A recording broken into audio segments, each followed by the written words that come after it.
CM Dhami ने चिकित्सा सेवा को हरी झंडी दिखा दी है।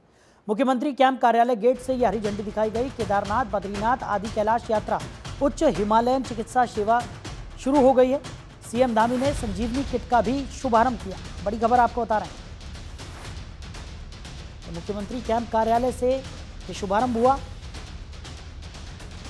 केदारनाथ, बद्रीनाथ आदि कैलाश यात्रा उच्च हिमालयन चिकित्सा सेवा की शुरुआत यहां पर हो गई है। सीएम धामी ने संजीवनी किट का भी शुभारंभ किया है।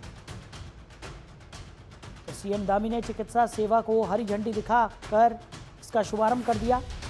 मुख्यमंत्री कैंप कार्यालय गेट से हरी झंडी दिखाकर सीएम पुष्कर सिंह धामी ने यह शुभारंभ किया।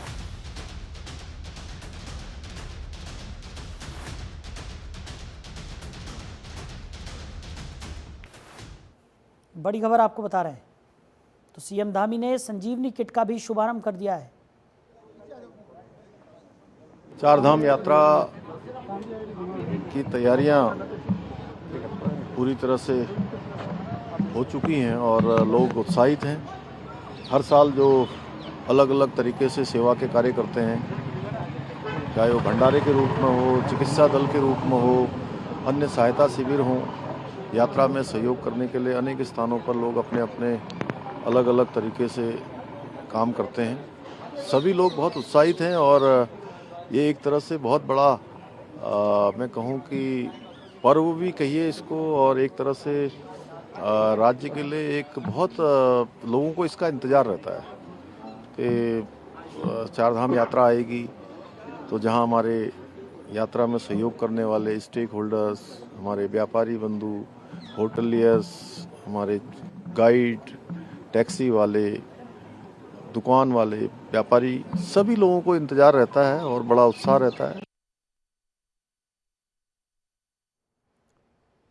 तो चारधाम यात्रा में लगातार रजिस्ट्रेशंस की संख्या बढ़ रही है। चारधाम यात्रा को लेकर सरकार एक्टिव मोड में नजर आ रही है। चारधाम यात्रा को लेकर अभी तक 21,04,116 यात्रियों के रजिस्ट्रेशन हुए हैं।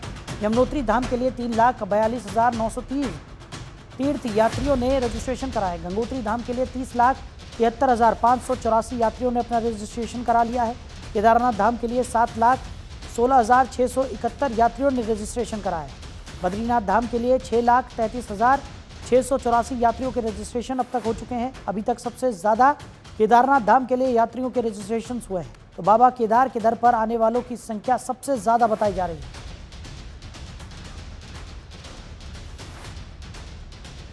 तो चारधाम यात्रा के लिए रजिस्ट्रेशंस लगातार बढ़ते हुए दिखाई पड़ रहे हैं।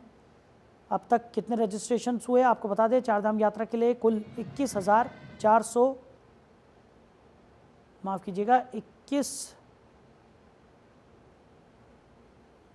से भी ज़्यादा रजिस्ट्रेशन यहाँ पर किए गए हैं। और यमुनोत्री धाम की बात करें 3,42,930 रजिस्ट्रेशन हुए हैं। गंगोत्री धाम में 3,73,584। केदारनाथ धाम की बात करें तो 7,16,671 रजिस्ट्रेशन हुए हैं। बद्रीनाथ धाम में 6,33,684 रजिस्ट्रेशन हो चुके हैं। यानी कुल मिलाकर अगर बात की जाए तो 21 लाख से ज़्यादा रजिस्ट्रेशन चारधाम यात्रा के लिए अब तक हो चुके हैं।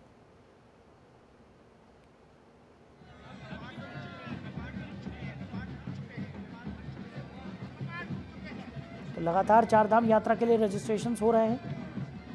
तेज़ी के साथ यह आंकड़ा बढ़ता हुआ दिखाई पड़ रहा है।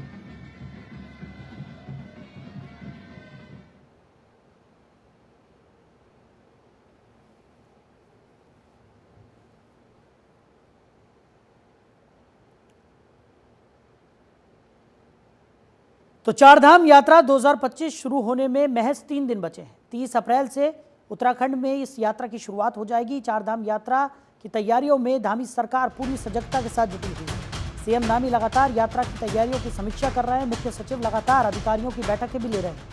2024 में चारधाम यात्रा के दौरान 50 लाख श्रद्धालु पहुंचे थे। यात्रा के दौरान अव्यवस्थाएं देखने को न मिले, इसको लेकर तमाम दिशा निर्देश यहां पर अधिकारियों को दिए गए हैं। सीएम पुष्कर सिंह धामी ने खुद ये निर्देश दिए हैं। मार्गों पर सीसीटीवी लगाने के निर्देश दिए गए हैं। श्रद्धालुओं को चारों धाम के दर्शन कराना सरकार की जिम्मेदारी है, ऐसा सीएम पुष्कर सिंह धामी का कहना है। तो चारधाम यात्रा में यात्रियों को किसी भी तरह की कोई परेशानी ना हो, दिक्कतों का सामना न करना पड़े, इस लिहाज से लगातार सरकार की तरफ से प्रयास किए जा रहे हैं। कोई कमी यहाँ पर न रह जाए। सीएम पुष्कर सिंह धामी ने अधिकारियों को निर्देशित भी किया। तो 3 दिन बाद 30 अप्रैल को चारधाम यात्रा शुरू होने जा रही है, जिसको लेकर सरकार तैयारियों में जुटी है। गढ़वाल कमिश्नर विनय शंकर पांडे ने बताया कि चारधाम यात्रा जल्द शुरू होने जा रही है और यात्रा में किसी भी तरह की कोई दिक्कत ना हो, इसको देखते हुए लगातार बैठकें भी की जा रही है। कमिश्नर ने बताया कि पिछली यात्रा खत्म होते ही सीएम धामी ने एक बैठक की थी, जिसमें यह देखा गया कि यात्रा में किस प्रकार की कमियां रही हैं, जिन्हें आगामी यात्रा में दूर किया जा सके।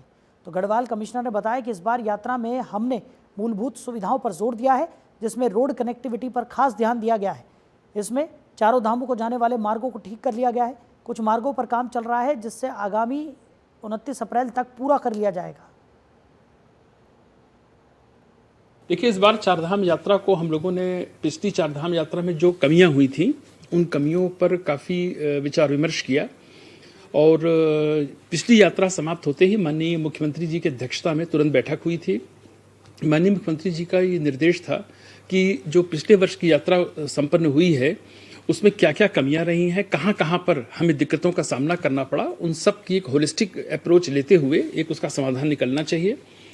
माननीय मुख्यमंत्री जी के स्तर से 3 बैठकें हुई, चीफ सेक्रेटरी लेवल पर हुई। मैंने स्वयं भी सभी संबंधित जनपद के जिलाधिकारियों के साथ, वरिष्ठ पुलिस अधीक्षक और जितनी कार्यदायी संस्थाएं हैं उनके साथ बैठकें की। हम लोगों की 30 अप्रैल से प्रारंभ हो रही है। 2 कपाट 30 को खुलेंगे गंगोत्री यमुनोत्री जी के, और 2 मई को बाबा केदार के, और 4 को बद्रीनाथ जी के कपाट खुलेंगे। मुख्य रूप से देखिए, किसी भी यात्रा में 3-4 चीज़ें बड़ी ही मूलभूत होती हैं। एक होता है कि कनेक्टिविटी कैसी है। उधर केंद्रीय राज्य मंत्री ने 15वें रोजगार मेले में शिरकत की। इस दौरान उन्होंने उत्तराखंड के करीब 90 छात्रों और अन्य प्रदेशों के कुल 163 छात्र छात्राओं को रोजगार के प्रमाण पत्र दिए, जिनकी करीब 13 अलग अलग विभागों में नियुक्ति हुई है। उन्होंने कहा कि केंद्र सरकार लगातार बेरोजगार युवाओं को रोजगार के अवसर प्रदान कर रही है। वहीं उन्होंने कहा कि प्रदेश और केंद्र सरकार लगातार चारधाम यात्रा की मॉनिटरिंग भी कर रही है। वहीं चारधाम का रोड नेटवर्क दुरुस्त रहे और किसी तरह की सड़कों में अव्यवस्था ना हो, इसके लिए खास तौर पर सरकार की कोशिश है। वहीं कोविड के बाद कई सालों से आदि कैलाश की यात्रा नहीं हो पाई थी, लेकिन इस साल आदि कैलाश की यात्रा शुरू हो रही है, जिसके लिए आवेदन शुरू हो गए। वहीं उन्होंने कहा कि कई मार्गों पर विभागीय एनओसी न मिल पाने की वजह से जो दिक्कतें सामने आ रही है, उनको जल्द से जल्द दूर करने की कोशिश की जा रही है।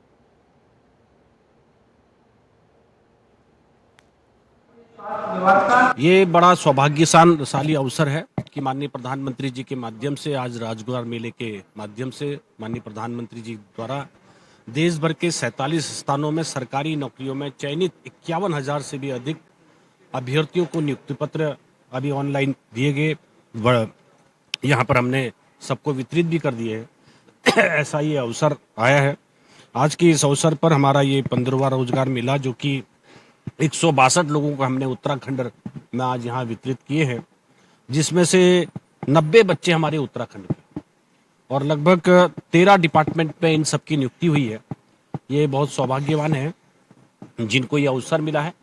और ऐसे ये रोजगार के माध्यम से आज प्रधानमंत्री जी के उद्बोधन के माध्यम से 2047 के जो विजन है, विकसित भारत संकल्प का विजन, उसमें एक प्रेरणादायक पल है कि ऐसा ये युवाओं को भी संबोधन के माध्यम से नई ऊर्जा के साथ अपने रोजगार में वो आएंगे और देश और राष्ट्र की सेवा के साथ साथ अपने परिवार का भी देखभाल कर पाएंगे। और उनकी मेहनत सफल हुई है।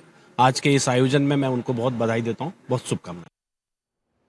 वहीं धामी सरकार की तरफ से अवैध अतिक्रमण पर लगातार कार्रवाई जारी है। राजधानी देहरादून के दून अस्पताल में बनी अवैध मजार को भी प्रशासन ने हटा दिया, जिसको लेकर कांग्रेस ने सरकार पर एक तरफा कार्रवाई का आरोप लगाया।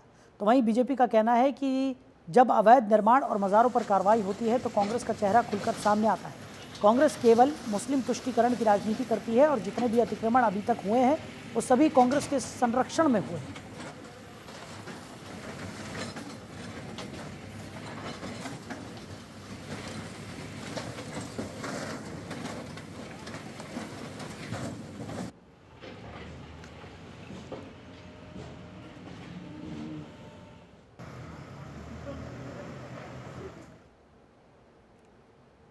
उधर प्रदेश के कृषि और सैनिक कल्याण मंत्री गणेश जोशी ने बताया कि केंद्र और प्रदेश सरकार के सहयोग से उत्तराखंड के उत्पाद देश दुनिया में डिमांड पर है। उन्होंने कहा कि प्रधानमंत्री नरेंद्र मोदी ने मंडवे की खेती को प्रोत्साहित करने और उद्यमियों को ज़्यादा फायदा मिले, इसके लिए खास तौर पर सब्सिडी का प्रावधान भी किया है। वहीं उन्होंने पहलगाम में भारतीयों पर हुए आतंकी हमले की निंदा करते हुए कहा कि पाकिस्तान को अब समय आ गया है उन्हीं की भाषा में जवाब देने का।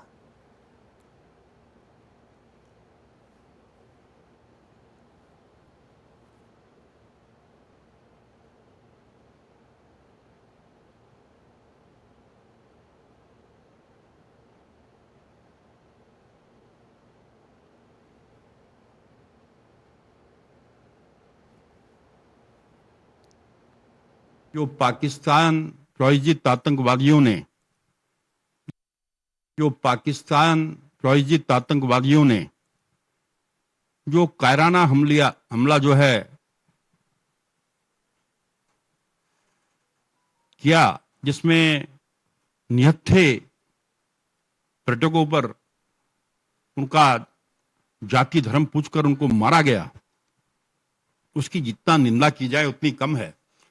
क्योंकि इतिहास गवाह है कि जब जब पाकिस्तान ने आमने सामने की लड़ाई लड़ी है, पाकिस्तान को हार देखनी पड़ी है। और 1971 में तो वर्ल्ड का सबसे बड़ा सरेंडर, जिसमें 95,000 पाकिस्तानी सैनिकों ने आत्मसमर्पण भारत के सामने किया था, लेफ्टिनेंट जनरल जगदीश सिंह अरोड़ा के सामने। तो इसलिए पाकिस्तान इस प्रकार की हरकतें करता रहता है। लेकिन आज बदलता हुआ भारत है, दिल्ली में मोदी जी की सरकार है।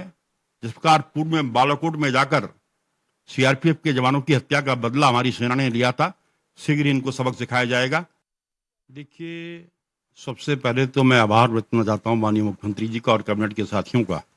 हमने मिलेट्स पॉलिसी कैबिनेट से पास की है, जहां अन्य बीजों पर 60% सब्सिडी हम देते हैं, मिलेट्स पर हम 80% सब्सिडी दे रहे हैं। आज सबसे ज्यादा एमएसपी अगर किसी फसल का है तो मडवे का है, 42 रुपए से अधिक है। और लोग मिलेट्स की ओर आ रहे हैं। मिलेट्स इंस्टीट्यूट हैदराबाद ने जब टेस्टिंग की, हमारा मिलेट्स सबसे बेहतर पाया गया। और मैं प्रधानमंत्री जी का आभार करना चाहता हूं कि मिलेट्स को श्री अन्न का नाम दिया तो देश के प्रधानमंत्री नरेंद्र मोदी जी ने दिया। और वर्ष 2023 को उन्होंने इंटरनेशनल ईयर ऑफ मिलेट्स घोषित किया था। और अक्सर देखने में आता था कि किसान को उसके उपज का सही दाम नहीं मिलता था, क्योंकि पहाड़ का किसान गरीब होता है, उसको साहूकार एडवांस देता था और उससे सस्ते में मडवा खरीदकर महंगे दामों में मार्केट में बेचता था। हमने ये सुनिश्चित किया है, क्योंकि स्वयं सहायता समूह हमारे 4,69,000 हमारी बेटियां उसमें काम कर रही हैं। उधर तहसील बड़कोट में सड़क नहीं होने से लोग काफ़ी परेशानियों का सामना करते हैं। ताज़ा मामला नकोड़ा और कपोला गांव का है, जहां एक 70 साल के बीमार वृद्ध व्यक्ति को पालकी में बिठाकर 6 किलोमीटर पैदल चलकर सड़क मार्ग तक पहुंचाया गया। उसके बाद 108 की मदद से सामुदायिक स्वास्थ्य केंद्र बड़कोट पहुंचाया गया। बता दें कि एक तरफ तो सरकार हर गाँव को सड़क से जोड़ने की बात करती है, तो वहीं दूसरी ओर आज़ादी के 78 साल पूरे होने के बाद भी नकोड़ा और कपोला गाँव में कोई सड़क नहीं बनी, जिसकी वजह से न जाने कितनी गर्भवती महिलाएं और बीमार लोग अस्पताल पहुंचने से पहले ही रास्ते में दम तोड़ देते हैं। 2022 के विधानसभा चुनाव में ग्रामीणों ने रोड नहीं तो वोट नहीं का नारा देकर विरोध किया, जबकि ग्रामीणों का कहना है कि रोड का सर्वे 2015 में कर लिया गया है और अभी तक सड़क कटिंग का काम शुरू नहीं किया गया है। मैं महावीर कुमार माही। जो आप ये तस्वीरें और वीडियो जो देख रहे हैं, ये हमारे यमुनोत्री विधानसभा के नकोड़ा और कपोला की हैं, जो कि यह पहली घटना नहीं है। इस तरह की अनेक घटनाएं, दर्जनों घटनाएं जो है नकोड़ा और कपोला क्षेत्र में हो चुकी हैं। मैं डबल इंजन की धामी सरकार और माननीय विधायक यमुनोत्री आदरणीय बड़े भाई संजय डोभाल जी से अनुरोध करूंगा कि नकोड़ा कपोला वासियों की जो सड़क की मांग है उसको पूरा करने की कृपा करें। अगर नकोड़ा और कपोला में आज रोड होती तो इस तरह की तस्वीरें सामने नहीं आती। खासकर जो है जब गर्भवती महिलाएं जो गांव में होती हैं, उनको सड़क तक पहुंचाने में किस तरह की जो समस्याएं गांव वालों को होती हैं, कई जाने जा चुकी हैं। और अगर डबल इंजन की सरकार और माननीय विधायक जी इस पर संज्ञान लेंगे तो गांव वालों की समस्या का समाधान हो पाएगा। धन्यवाद। नमस्कार साथियों, जो ये घटना है ये कोई पहली घटना नहीं है। इससे पहले भी बहुत सारी ऐसी घटनाएं हो चुकी हैं और 2-4 महिलाओं ने, गर्भवती महिलाओं ने अपना रास्ते में, आध रास्ते में ही दम तोड़ चुका है।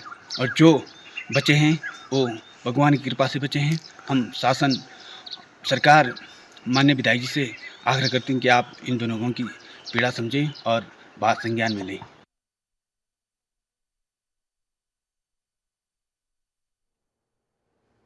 उधर राजधानी देहरादून में ट्रैफिक जाम की समस्या दिन पर दिन विकराल रूप लेती जा रही है। कभी शांत माना जाने वाला ये शहर अब लगातार ट्रैफिक के कारण जाम से जूझ रहा है। शहर की सड़कों पर दिन भर वाहनों की लंबी कतारें देखी जा सकती है। खासकर दफ्तरों और स्कूल कॉलेजेस के समय सड़कों पर वाहन रेंगते नजर आते हैं, जिससे आमजन को भारी परेशानियों का सामना करना पड़ रहा है। जहाँ एक तरफ दिल्ली से देहरादून के लिए सफ़र आसान हो गया है, वहीं कई हाईवे का निर्माण होने के चलते दून शहर में प्रवेश करते ही सभी वाहन रेंगने लगते हैं।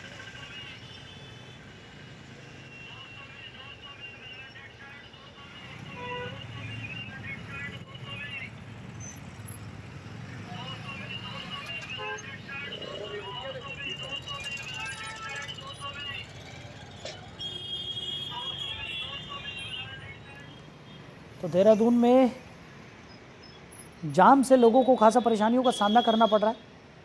मेन मार्केट एरिया में जाते ही गाड़ियाँ रेंगती हुई नज़र आती हैं।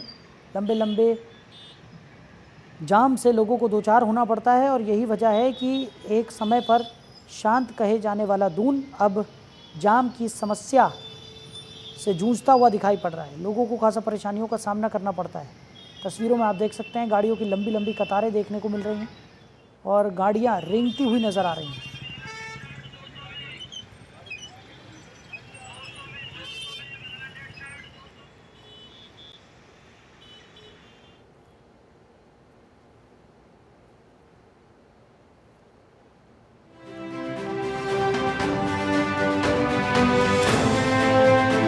चारधाम यात्रा और टूरिस्ट सीजन की शुरुआत ने पुलिस और प्रशासन के सामने बड़ी चुनौती खड़ी कर दी है।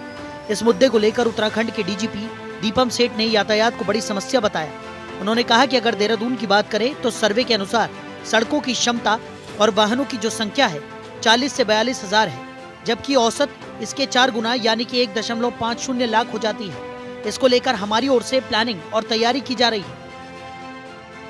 इसमें ऐसा है कि क्योंकि यातायात प्रबंधन में जो यातायात एनफोर्समेंट है जो पुलिस करती है वो एक हिस्सा है, और उसके अलावा बहुत सारी और एजेंसीज का रोल हो जाता है जो पुलिस द्वारा बॉटलनेक्स ट्रैफिक के आइडेंटिफाई किए गए हैं या जो एक्सीडेंट प्रोन एरियाज आइडेंटिफाई किए गए हैं या जहां पर अन्य पार्किंग स्थलों के डेवलप किए जाने की आवश्यकता है।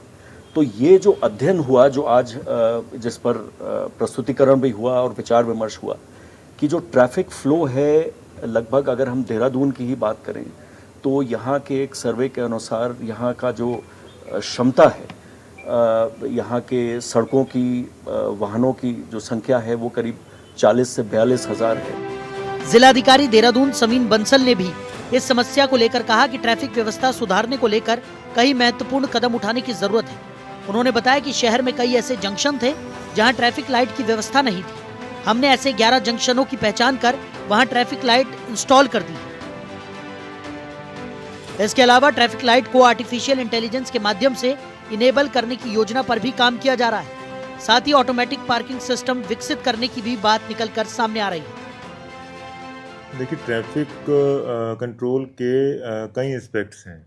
पहला तो हम जो अपनी ट्रैफिक लाइट्स हैं उनको इनेबल करें AI बेस्ड, जो कि हमारे इंटीग्रेटेड कंट्रोल रूम में व्यवस्था है अभी, जिससे एक पर्टिकुलर स्ट्रेच का पॉज हो सके और वो जो पॉज है उसको मैनेज करना बहुत आवश्यक है।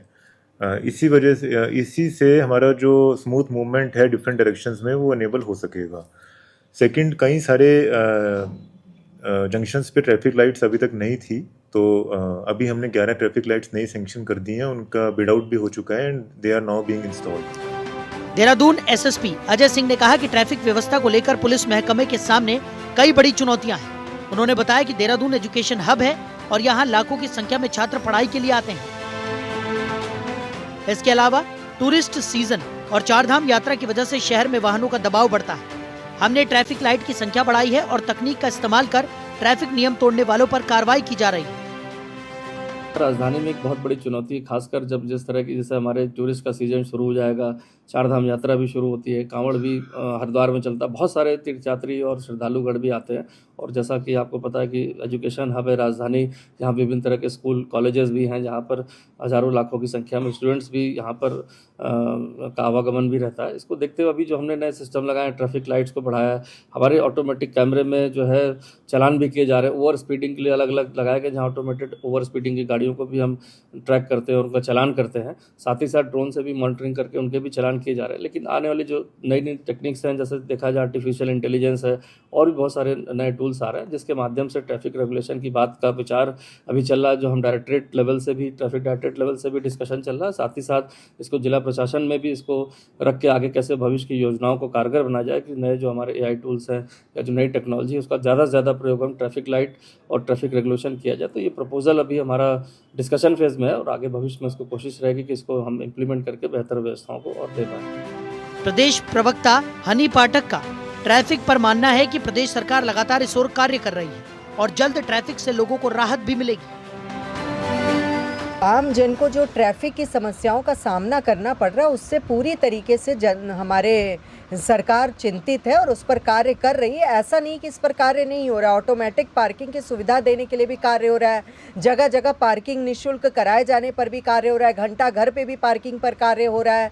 तो लगातार निरंतर कार्य हो रहा है। और जहाँ तक बात है वीकेंड में ट्रैफिक की और इन चीज़ों की, तो उन्हीं को देखते हुए मसूरी रोड पर एक और ये शटल सेवा शुरू करने की बात हुई है और उड़न खटोले की भी बात करी गई है, रोप वे की बात करी गई है। तो ये सारी चीज़ों की बात करी जा रही है जिससे हमारे पर्यटकों को, यहाँ रहने वाले उत्तराखंड के लोगों को किसी भी प्रकार से ट्रैफिक का सामना न करना पड़े। और इसमें जनसंख्या का भी रोल है। वो कब से उत्तराखंड लगातार जनसंख्या के हिसाब से भी बढ़ता जा रहा है। तो इन सब चीज़ों को रोकने के लिए और ट्रैफिक की समस्याओं से निजात दिलाने के लिए हमारी सरकार गंभीर और कार्यरत है। वहीं कांग्रेस प्रदेश अध्यक्ष प्रतिमा सिंह ने सरकार पर कई हमले कर दिए। प्रतिमा सिंह ने कहा कि भाजपा सिर्फ वाहवाही बटोरना जानती है, ये विपक्ष के सुझावों को नहीं सुनती है। ये अहंकारी सरकार है जिसका खामियाजा प्रदेश को भुगतना पड़ता है। देखिए, बिल्कुल भारतीय जनता पार्टी की जो सरकार है, उन्हें जो जनमानस जो दिक्कतें झेल रहा है उससे कोई सरोकार नहीं है, क्योंकि इनकी आदत है सिर्फ वाहवाही बटोरने की कि चार धाम यात्रा में 50 लाख लोगों ने रजिस्ट्रेशन करा लिया, 60 लाख लोगों ने रजिस्ट्रेशन करा लिया। ये सिर्फ इनका बखान कर रहे हैं। सरकार ये जवाब दे कि अभी तो ये सिर्फ सीज़न है, जो टूरिस्ट मसूरी जा रहा है, धनौल्टी जा रहा है, चक्राता जा रहा है और हिल स्टेशन जो हमारे हैं वहाँ जा रहे हैं। उसके बावजूद भी आज स्थिति इतनी विकट है कि आपको लगता है आप गाड़ी चला नहीं रहे हैं, गाड़ी रेंग रही है। और यही वजह है कि कांग्रेस पार्टी ने सवाल किया कि आपकी चार धाम जो तैयारी है, चार धाम यात्रा की, वो कैसी है, उसका जवाब दीजिए। तो सरकार के पास जवाब नहीं है। सरकार और पुलिस विभाग के इन प्रयासों के बावजूद ट्रैफिक जाम से जूझ रहे शहरवासी अब जल्द समाधान की उम्मीद कर रहे हैं। देहरादून की ट्रैफिक समस्या अब केवल एक ट्रैफिक पुलिस या प्रशासन की चुनौती नहीं रही, बल्कि यह शहर के समग्र विकास से जुड़ा विषय बन गया है। यदि समय रहते इस दिशा में ठोस कदम नहीं उठाए गए तो ये समस्या न केवल लोगों की दिनचर्या को प्रभावित करेगी, बल्कि शहर के पर्यटन और शैक्षणिक महत्व को भी नुकसान पहुंचा सकती है। जनतंत्र टीवी के लिए हरीश खनेड़ा की खास रिपोर्ट।